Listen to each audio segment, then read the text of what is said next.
What's up, YouTube? You know that feeling of being stoked on a road trip? This is it. This summer I drove up to Bend, Oregon to find out if I like 29er wheels on my Chameleon or 27.5 plus. You might ask yourself why I drove all the way to Oregon for that. This guy. That's Jake. He's the founder of Project 321. And I'd say he's the brains too, but let's not go too far. One of my favorite parts of hanging out with Jake is busting his chops, and it goes back and forth the whole time we hang out. You take a little out of the front side and put it in the rear. There you go. I'm going to stop drinking after this beer because I think this is going to get out of hand. However, Jake and I weren't always friends. Well, about 10 years ago, I bought my first set of good hubs from him. Those hubs were bulletproof. Actually, they are bulletproof. I still have them. For those of you that don't know, I live in Sacramento.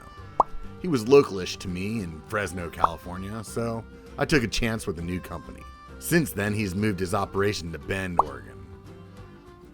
His employees liked the job so much they moved to 600 miles with him. About a year ago, I drove up to meet Jake for the first time. He took me on a badass ride that ended up being a couple of thousand feet more climbing than he told me. He also said I wouldn't need my lights. Jake is what you call a Mountainese master. While I was in town, I was also introduced to the guys over at Night Composites. So mountain bike wise, we got an enduro wheel, Yep. a plus wheel. We've got our 29-inch 29er race, and then we have a trail wheel, which is also kind of the, it's a 25 millimeter internal, so some gravel riders like to use this, some just kind of everyday mountain bikers like to use it. And then we do this wheel also in a 29-inch version, and then we also do this wheel in a 27.5 version. So, I mean, this is just for So what's the our difference? six. What's the difference between race, trail, enduro? Is it just weight? Weight and layup. So this wheel is designed to be, because it's a race wheel, it's very lightweight. So it's also designed to be fairly compliant while also having a bit more vibration dampening in it. So this is designed kind of for rigid bike, hardtail, high performance racing. Wheel like this is designed to be significantly stiffer, but at the same time we laid it up to where it does have good vibration dampening, because we understand that a wheel like this is going to be used with someone who's got 5-6 inches of travel on their bike and is probably going to run something from like a 2.4 to a 2.6 tire. Wheel like this is going to do everything from like 700 by 35 to like a 29 by 2.0, 2.1 at the most. The plus, this is all about like supple.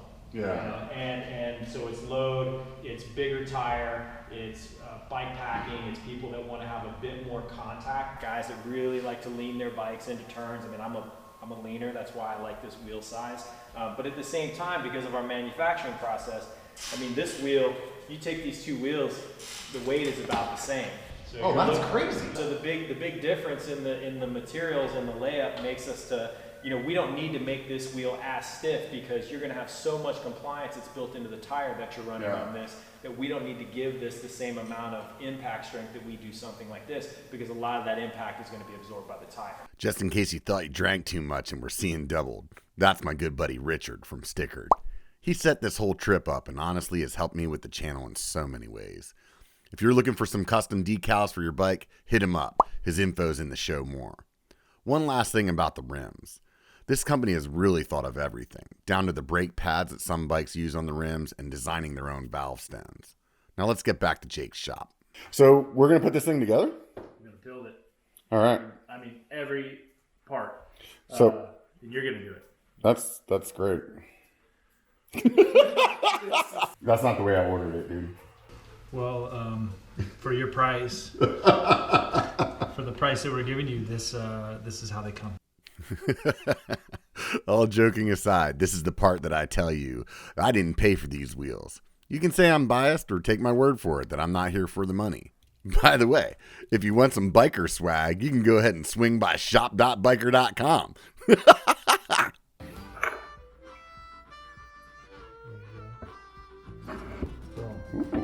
on there. You press that right on top.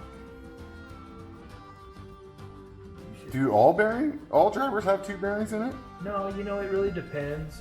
We used to use a different bearing and it was a single bearing but double wide. Mm-hmm. Oh wow! Kind of like your childhood. I don't know. Yeah. Tiny slip. Ooh. Oh my gosh. That went big. That was like dump truck load. Dump truck load of grease. To refill the gun now. Right. Although tedious, it was really fun putting the hubs together. However, if it wasn't for Jake telling me every step of the way, I would have been completely lost. You have no springs. So anybody who has ever done maintenance on their hub before, there's these little freaking like tiny little springs in there behind the pawls that if you don't do it right, they just shoot everywhere. I had another company's hub open up on the trail and those things went everywhere. And I basically finished my ride with like one pawl. So you can ride these with one pawl. You could, I guess, but yeah. you wouldn't need. You shouldn't need to. They didn't sound like bees anymore. They sounded like bee. Like one dude. Yeah. It was like, just built my first hub. I'm rather impressed. You should be too. Now that I built the hubs, Jake was convinced that he could teach me how to build the wheel. All right, so we're going to lace up some wheels. We're going to take these spokes. We're going to run them through our hub. We're going to put them in the appropriate spoke hole. We're going to run our nipples through these little washers. And then we're going to tension these up appropriately. So we've been pretty graciously obliged by Abbey Tool, another Bend, Oregon company. All made in Bend, Oregon, super high quality. If you know Abbey Tool, you know that they are the most upper echelon of bicycle tools. Their theme is all green, titanium, stainless steel, machined in Bend, Oregon. Those are some pretty sick tools. Yeah. I don't have a tool sponsor. The Chameleon was one of the first bikes I really enjoyed the way a 29er handled. I will say it's also the first 29er that I got to spend more than a few hours on. However, I will say that after purchasing this bike, my long-standing distrust for 29ers was broken, and I truly appreciate the wheel size. The added rollover and grip, even with lower tread tires, is impressive. On the other hand, with a hardtail, I've been continually looking for a way to make the ride a little more plush, and that's where the plus tires come in. After a few more beers, we continued on the wheel build.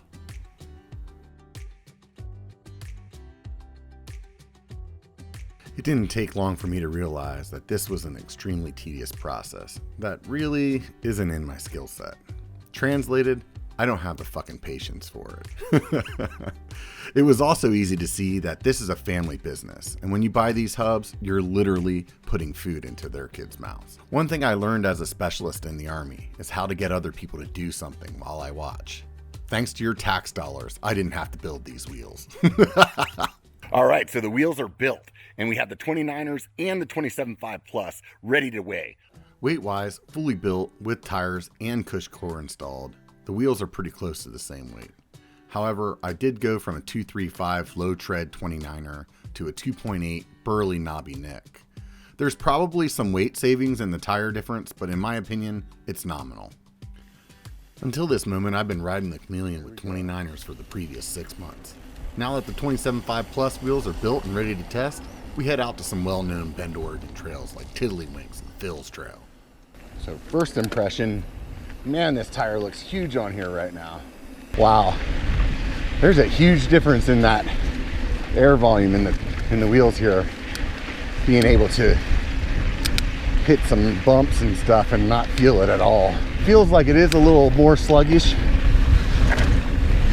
but traction's good. What makes your design stand out? Primarily magnets is what we use to engage the paws into the drive ring.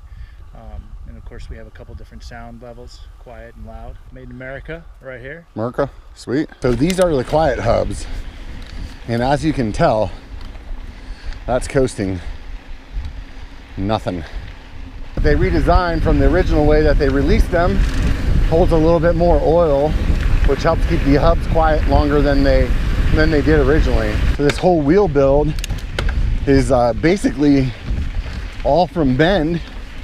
We got the Project 321 hubs, the Night carbon wheels or hoops, and rocking some Schwalbe tires. If I would have been able to put my coordinating hat on, I would have got a hold of cush core and would have had them in there too. Another bend company. I'm telling you, man, I'm starting to wonder if I really needed the 140.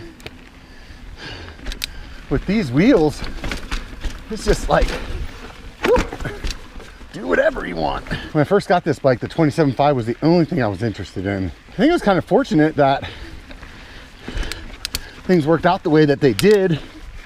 And I had the time on the 29er, I really got to experience that wheel in a way that I wouldn't have before. It's won me over. The modern geometry of the 29ers, way better than they used to be. Those wheels roll fast. And these are still doing good. I definitely can tell there's a little difference. I don't know how much of it was mental, but like when I first got on it, man, it just seemed like a little awkward because that wheel's so big. Woo! Here we go. Heels down, bitches. Nice. Not going that way. Fucking dusty as shit up in this motherfucker. Woo! Riding blind. Aside from having problems with gimbal noise, we had a mechanical issue. At least without a chain and a derailleur, it was all downhill from here. Awesome. So these, I always hang on to, because later you could break a chain and then you can just pop that in there as a secondary one. I've had like 3 in my chain before for a few months. So I'm not really good at maintenance, but I'm good at bullshitting. Alrighty, see you guys in a little bit. Woo! A little pumpy going on. Woo! Yeah! Oh man, this thing is fun. I tell you, this is like having more suspension. Who let the drunk guy out of the house? Yeah! Where am I going? Woo! Woo! Way more fun in the daylight. Yeah. Woo!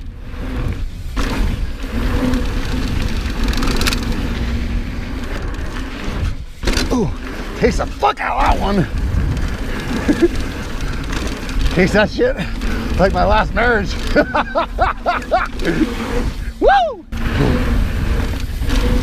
Yeah. Oh, I could have hit that one, but I didn't. Like a grade A bitch. It doesn't stop.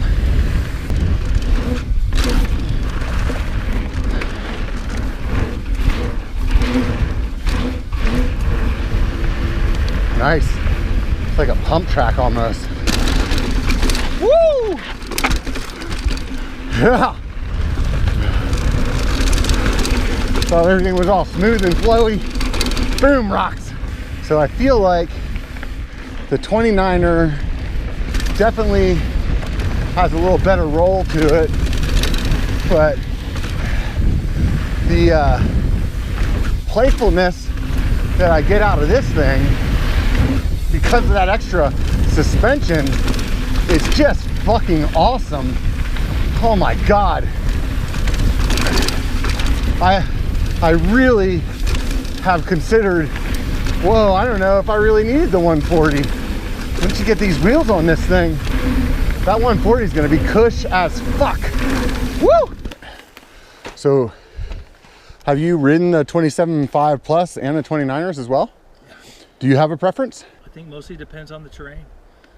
So the Plus is really nice on certain types of terrain, and then the 29er, I think, you know, still a little taller, rolls a little better. If I was cross-country riding or doing a big ride, I'd definitely be on the 29er. That's funny. That's the same thing I said to Mike. He asked me what my verdict was. Yeah, that's cool. You can charge through rocks and stuff. Yeah, definitely. Like, not as much of a chatter. Yeah. It just eats it up. So if I was on a hardtail, though, then I think I'd appreciate the more tire even more. Yeah. If you're a big dude and you haven't tried a 27.5 Plus bike, I'm telling you, man, you really got to. Because the way that they grab stuff, I always say this must be the way a skinny dude feels. because holy shit, it's just like grip for days. And this is like a kind of dry, loose on the top trail. It's definitely the type of trail that would normally, some of the speed stuff, whoo, I would get a little nervous on, but this tire just feels so good. Reflecting on the ride and the trails, I will say that it was one of the first rides where I realized a good carbon wheel is a must-have for me. There were big differences in the way the bike responded to corners and the tech that I truly enjoyed.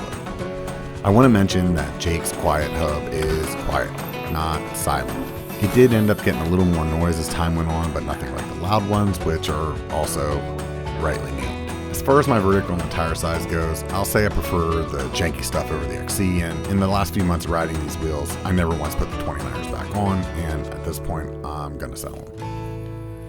At the end of the day, it's just my opinion, and no matter what you have, just get out and ride it. Cheers. Right on. Remember, it only takes a bike to be a biker. Get the fuck out and be one, bitches. Whoop!